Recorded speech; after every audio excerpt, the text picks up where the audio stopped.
Hello, my name is Rachael and I am a mother to 6 boys, 4 of them biological and 2 stepsons, and I live in England with all the children and my husband.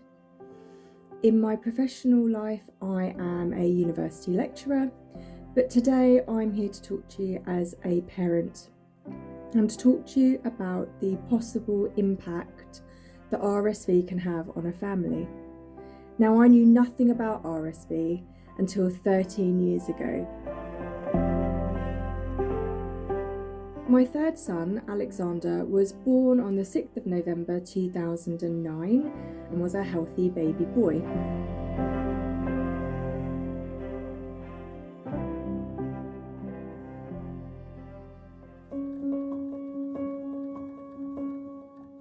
In early February of 2010, Alexander started experiencing cold-like symptoms, so he had a bit of a runny nose, he had a cough, and he was just generally miserable.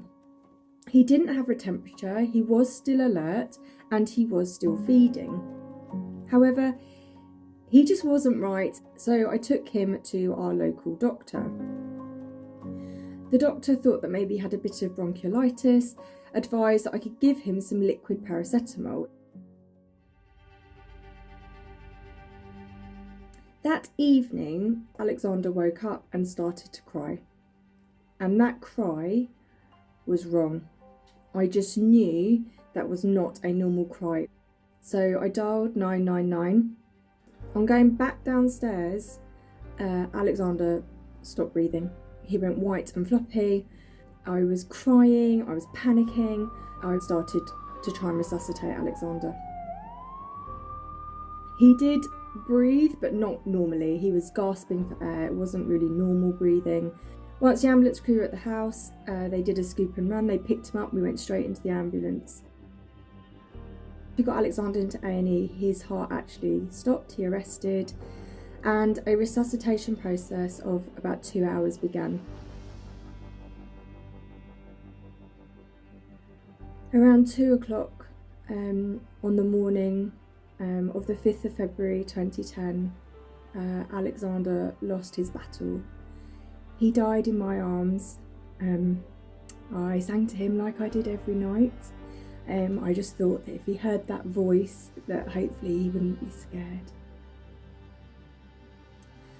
So after Alexander's death, a post-mortem had to be carried out, and it was discovered that RSV was the cause of his death.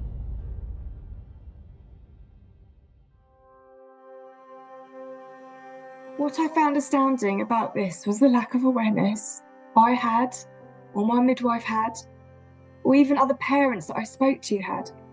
Even the local doctors were seemingly uneducated about the power and potential impact that RSV can have. From this point on, I started to look into available vaccinations and raising awareness of this virus.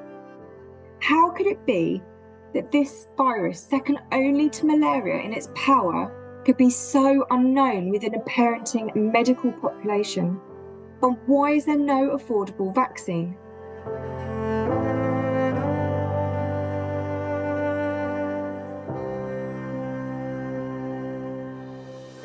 Don't go near people when you're poorly, even if you think it's just a cold. To you, it might just be a cold, but to someone else, it could be really life-changing, or in our case, life-threatening.